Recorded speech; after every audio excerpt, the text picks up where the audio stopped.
वरहमतुल्लाहि वबरकातुहू।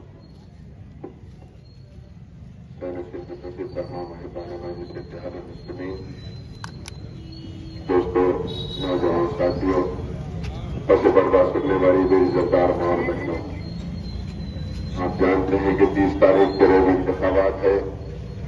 हम पिछले 1 महीने से ज्यादा अरसे से पैदल दौरे कर रहे हैं, आप तमाम के साथ ग्रुप मीटिंग्स कर रहे हैं, जलसे कर रहे हैं, हर घर पर जाकर मिल रहे हैं।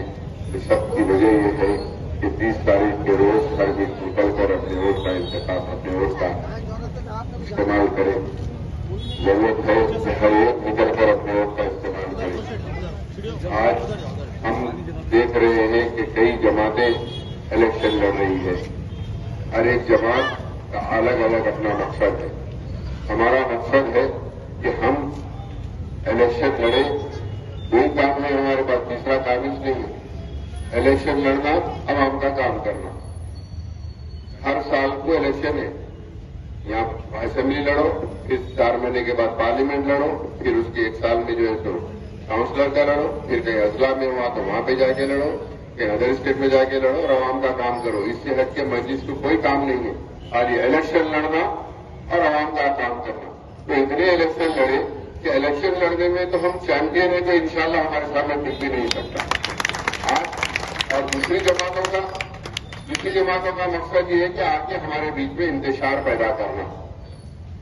आज बीजेपी और संघ परिवार ये चाहते हैं कि यहां पर जो मुनज़्ज़म और मुत्तहिद तरीके से हम एकजुट होकर हमारी जमात से वाबस्ता है और हम ऐवानों में हमारी आवाज जा रही है, उस आवाज को रोका जाए। इनका मकसद यही है। और ये दोनों एक ही रुख है, एक ही सिक्के के। तो बीजेपी हो या कांग्रेस हो, इन दोनों का मकसद एक ही है कि हमारी आवाज को रोका जाए। असदुद्दीन अवैसी की आवाज को रोका जाए।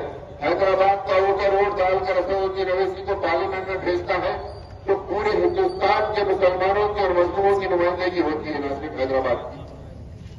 उसी तरीके से ऐवान तेलंगाना में भी जब यहाँ के लोग आप वोट मुंतखब करके भेजते हैं तो पूरे तेलंगाना के मजलूमों की नुमाइंदगी होती है। आज इनका मकसद है कि हमारे में इंतशार पैदा करे, हमारा वोट डिवाइड करे और फिरका परस्त ताकतों को ताकत पहुंचाए। बीजेपी ने मनसूबाबंद तरीके से ये दोनों ने मिलकर एक खेल खेला है। और यहाँ पर दूसरी पार्टी ने, कांग्रेस ने हमारे बीच में एक उम्मीदवार उतारा। अचानक कुछ पैसे देके टिकट खरीद के आ गया, कोई कंपनी का है ना वो, और भूखी छड़ी है वो, गंदगी फैला लेते फिर पूरे बस्तियों में हमारे गंदगी फैला लेते फिर और हमारे मोहल्ले के बीच में बेतरामों के साथ है। क्या बोल सकते, जबकि पूरी गलाजत फैला रही है, पूरी गंदगी फैला रही है। इनका मकसद एक ही है कि किसी भी तरीके से हमारे वोटों के अंदर हमारे मुंतशिर किया जाए, हमारे इतिहाद को तोड़ा जाए। आज कोई कोट्टामा ठहर के बोल दिया, एमएलए साहब खडोर गए, सब चंचड़ों के बच्चे तोड़ रहे। अरे बेटा, ये पठानों की बस्ती है रे, तू कोसा पठाने ने मालूम सही नाम किया बेहतर है, तू की छड़ी के साथ फिर लेके मारेंगा। तो बहरहाल सबसे अहम बात यह है कि आज आप सोचिए, हम हर महाज के ऊपर मजलिस काम कर रही है, नौजवानों के मुस्तकबिल के ऊपर मजलिस काम कर रही है। हमको यहाँ पर लफाजी करने की बात नहीं है। लफाजी टूटे फूटे आके बहुत बाधा बोल के जाते, हम काम की बुनियाद के ऊपर मजलिस यहाँ पर इलेक्शन लड़ती है। 15 साल से हमें अवामी रिकॉर्ड है मजलिस का कि मलकपेट के अंदर हर मुकाम के ऊपर मजलिस ने काम किया है। आज तरफ से पूरी बड़ी कॉन्स्टिट्यूंसी है तो मैं दावे के साथ कहता हूँ मलकपेट है। हर एक को आजादी है यहाँ पर अपने तौर पर जिंदगी गुजारने की। नौजवानों के रोजगार के लिए मजलिस ने आईटी टावर यहाँ पर सैंक्शन कराया, जो 1000 करोड़ से ज्यादा की लागत से बनाया जा रहा है। आज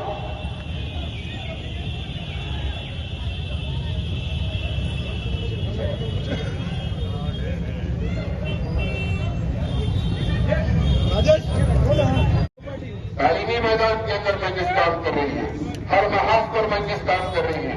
आज आपके बीच में इंतशार पैदा करने के लिए और हम आपके वोट को तकसीम कर फिरका परस्त ताकतों को जिताने की जो साजिश की जा रही है, इंशाअल्लाह मलकपेट के नौजवान और मलकपेट की मेरी इज्जतदार माँ और बहनों इनको कभी कामयाब नहीं होने देंगे। मैं आप तमाम से यही गुजारिश करूंगा कि हमारा मुकाबला है अगर से तो हमारे पोलिंग परसेंटेज से है। आप तमाम से यही गुजारिश है, निकलकर अपने वोट का इस्तेमाल करिए, अपना पोलिंग परसेंटेज बढ़ाइए और मजलिस को कामयाब करिए। शुक्रिया साहब। मजलिस के मुखालिफिन इल्जाम लगाते कि मजलिस सिर्फ मुसलमानों का काम करती है। पिछले 5 साल में मजलिस के उम्मीदवार अहमद बराला साहब ने 1053 कल्याणा लक्ष्मी के शादी के चेक हमारे हिंदू भाई बहनों को दिलाए। उसकी लागत थी 9,65,00,000 रुपये। बीसी बंधु में 400 लोगों को 4 करोड़ रुपए दिलाए।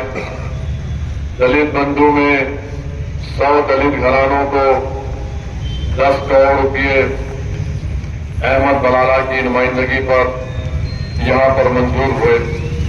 फिर वहीं पर आप देखेंगे कि मजलिस ने पूरे तेलंगाना में मजलिस के बस्ती दवाखाने अगर आप देखेंगे तो मलकपेट में 16 बस्ती दवाखाने बनाए गए।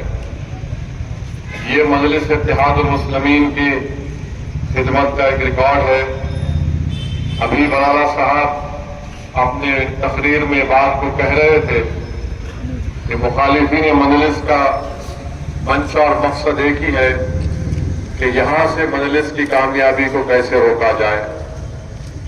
मुखालिफिन मजलिस से मतलब आरएसएस, बीजेपी, कांग्रेस और जितने लोग जो है जो कोशिशें कर रहे हैं कि 2009 में मजलिस की कामयाबी को नहीं रोक सके, 2014 में नहीं रोक सके, अल्हम्दुलिल्लाह 2018 में भी नहीं रोक सके। और मुझे यकीन है कि इंशाअल्लाह ताला अल्लाह के फजल व करम से आप तमाम लोगों की दुआ और साथ की वजह से 2023 में भी अल्लाह सुब्हानहू व तआला उनको शिकस्त देगा। मगर ये कौन लोग हैं जो आज मलकपेट असेंबली कांग्रेस को इस्तेमाल कर रहे हैं बीजेपी को कामयाब करने के लिए? इस साजिश को आपको समझना है। पूरे तेलंगाना में कांग्रेस और बीजेपी मिलकर एक मंसूबे के तहत एक खेल खेल रही है। नामपल्ली में आरएसएस, बीजेपी कांग्रेस के लिए काम कर रही है। निजामाबाद में वहां पर कांग्रेस बीजेपी के लिए काम कर रही है। मलकपेट में कांग्रेस बीजेपी के लिए काम कर रही है। निर्मल में कांग्रेस बीजेपी के लिए काम कर रही है। कोरटला में कांग्रेस बीजेपी के लिए काम कर रही है। आदिलाबाद में कांग्रेस बीजेपी के लिए काम कर रही है। करीमनगर टाउन में कांग्रेस बीजेपी के लिए काम कर रही है। अंबरपेट में वहां पर कांग्रेस बीजेपी के लिए काम कर रही है। मुशीराबाद में बीजेपी कांग्रेस के लिए काम कर रही है।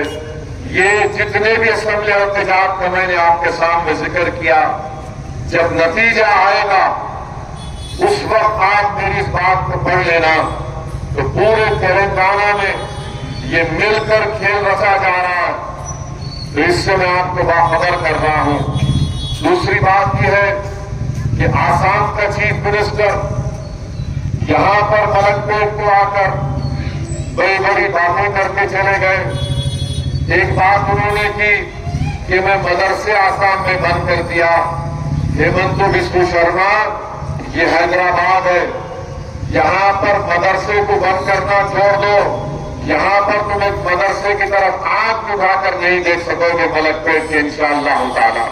फिर हेमंत बिस्व शर्मा ने कहा कि मैंने कितने लोगों को ठिकाने लगा दिया। हाँ हेमंत बिस्व शर्मा, तुमने ठिकाने लगाया होगा, मगर यहां